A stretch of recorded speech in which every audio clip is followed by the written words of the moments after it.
and welcome back to the channel that knows nothing. I'm Jim and let's get to it.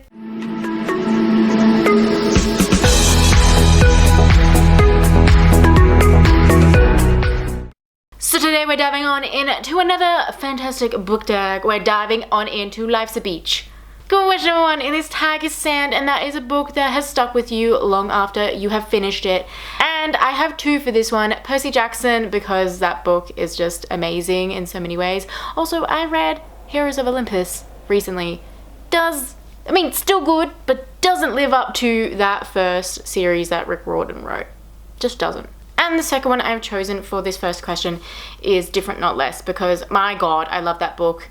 Rereading it just reminded me of like myself a lot and the struggles that I went through, and how like just because the way my brain is structured and the way that many other people's brains are structured doesn't make you less because of it. But yes, it was a very aspiring book for me because I feel like it really got me out of a funk of like how I viewed myself. Question number 2 in this tag is The Sun, and that is a book that has burnt you. Matched. What the hell was that book? It was like bobbing along at the surface there, and we could have gone deeper, and we didn't.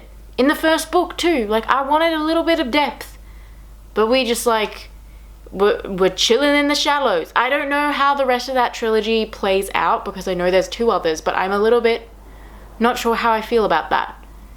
I feel like there could have been like some more things explored in the first one, except it was just like a romance, which it was a dystopian romance, but I went into it with some, I don't think they were big expectations, but I thought we might delve into some other themes, but no, just love. Number 3 in this tag is The Waves, and that is a book that calms you after a long day. Brain is not always right. My god, I think we always get stuck in our heads, like everybody, and I feel like sometimes like you don't have to listen to what's going on upstairs, which is when the heart comes into play, which I think that's what that book is all about, is like sometimes we don't need to listen to the toxic thoughts that are bumping around in there. It's not always true. It's not always the reality of what's going on around you.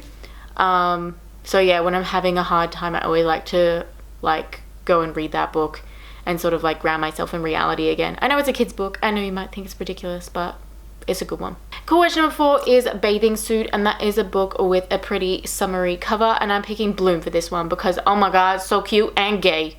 Read it right away. Number 5 in this tag is The Birds, and that is a book that is everywhere. Why? In my area of town, Sunrise on the Reaping is freaking everywhere. There's like stacks of it. I think it's because like they ran out of stock and now they've ordered too many, and it's just everywhere.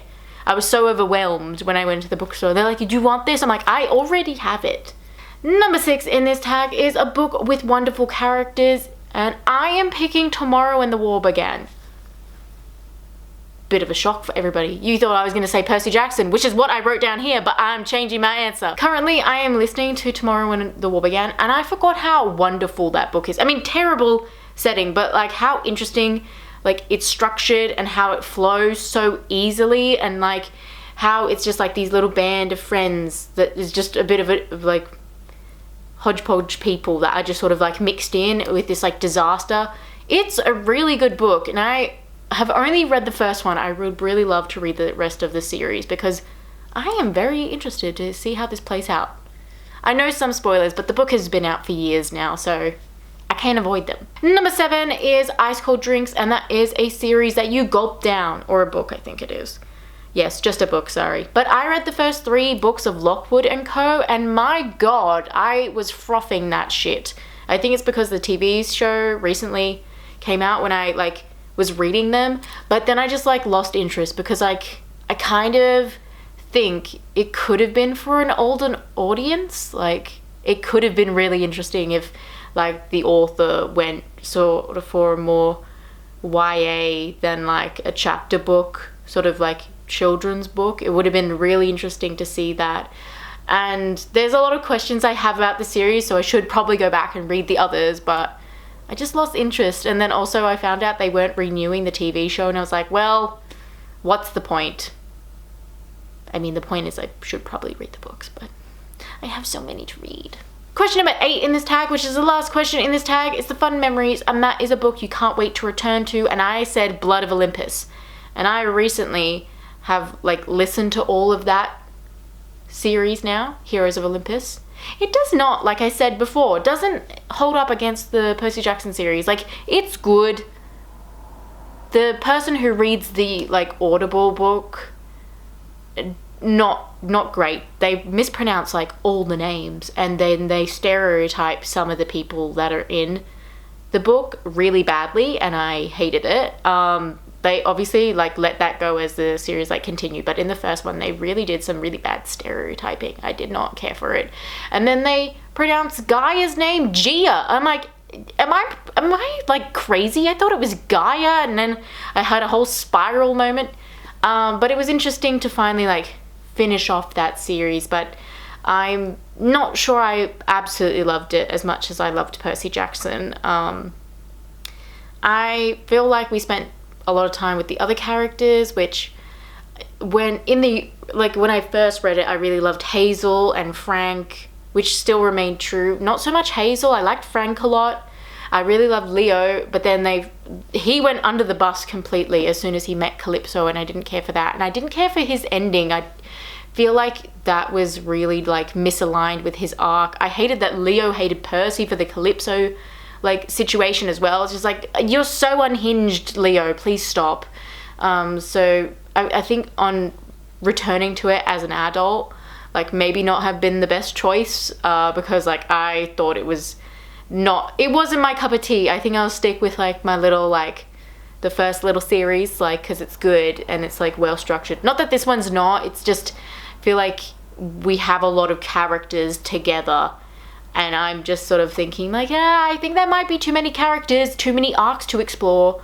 And I don't know whether that happens like in his other series that he's written, because I'm pretty sure Jason is in the Apollo one, and I think I heard a spoiler of what happens to him. So that's not great. So I don't know. I just feel like there was like too much to explore in that one series. Even though they're massive books, there are like there's Hazel, Frank, Piper, Jason, Leo, new characters. Then we have Annabeth and Percy. It's like the 7. I could have sworn there was maybe 8, but like that's like 7 like characters to explore. Like, even though we already know Percy and Annabeth, that's still like trying to like traverse what's gonna happen to them next, because like they are our beloved characters from the first series. So yes, I don't know, unsure. It was interesting to return to it, but I don't know whether it was I can't wait. Maybe it could have waited to return to it, but with how it all unfolded. Anyway guys, that's all I've got for you today. Please like, subscribe, because that's always nice, and I'll see you next time. Goodbye.